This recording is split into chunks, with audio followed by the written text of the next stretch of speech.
Hey guys, and welcome back to another episode. Today we're looking at Way of the Warrior, developed by Naughty Dog and published by Universal back in 1994 exclusively for the 3DO. Way of the Warrior is a 2D fighter featuring 9 digitized selectable characters, pre-rendered backgrounds, loads of secrets and fatalities, and a rockin' soundtrack by White Zombie. While a lot of people may not like the game, it's also single-handedly responsible for putting Naughty Dog on the map, and it was instrumental in securing their publishing deal with Universal at the time, which then led to production of the Crash Bandicoot series.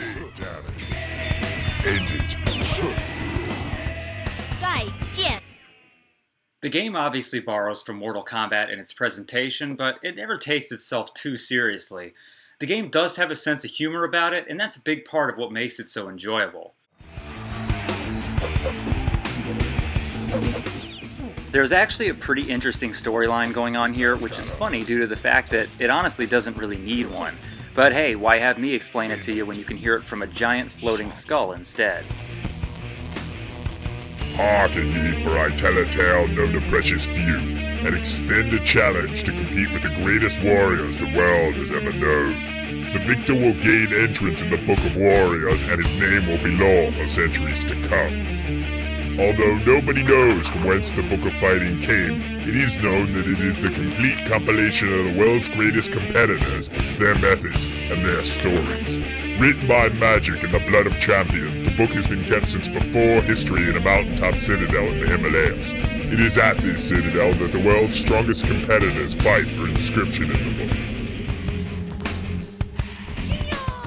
The characters themselves range from vaguely amusing to just plain lazy, but considering the budget this game was made under, it's still a pretty impressive feat to see so much content here.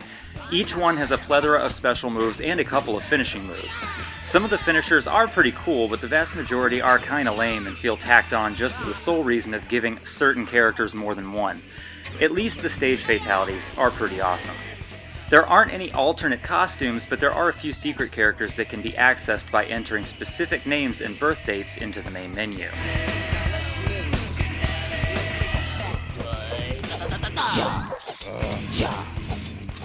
Speaking of which, Way of the Warrior has just a few options to tweak from the menus. You've got a demo mode, a tournament mode, and versus mode when it comes to the actual fighting. In addition, you can select your stage preference, input your name for score saving, and adjust the sound to your liking.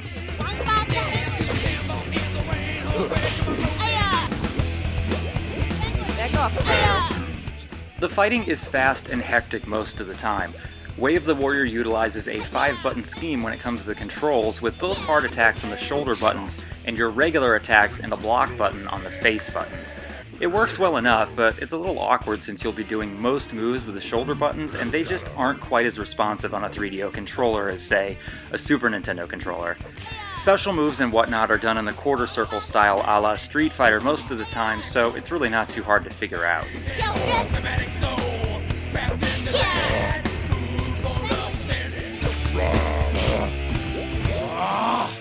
Way of the Warrior also got some bad initial press back in the day, and it mainly had to do with the controls.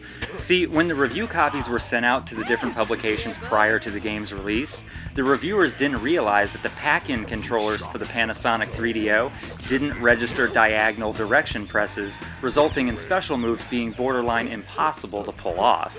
You have such a big head. Out of all the bad scores out there, the only publication that acknowledged the issue and re-reviewed the game was Die Hard Game Fan. When they reviewed it again with a working controller, it got a much higher score. It's just too bad that so many other magazines at the time didn't just care enough to make the correction.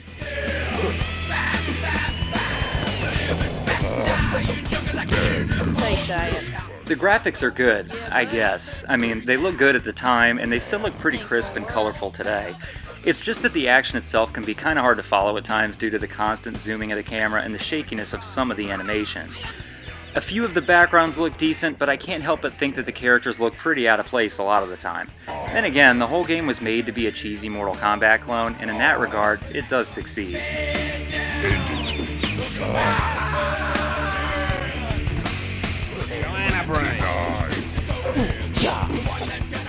The sound is mixed.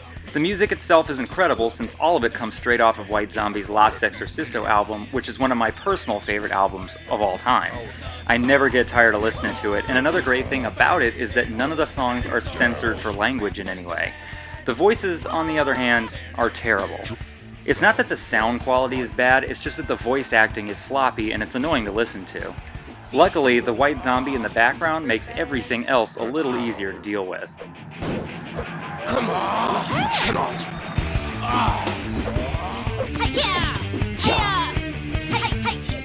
All in all, Way of the Warrior is a pretty fun game.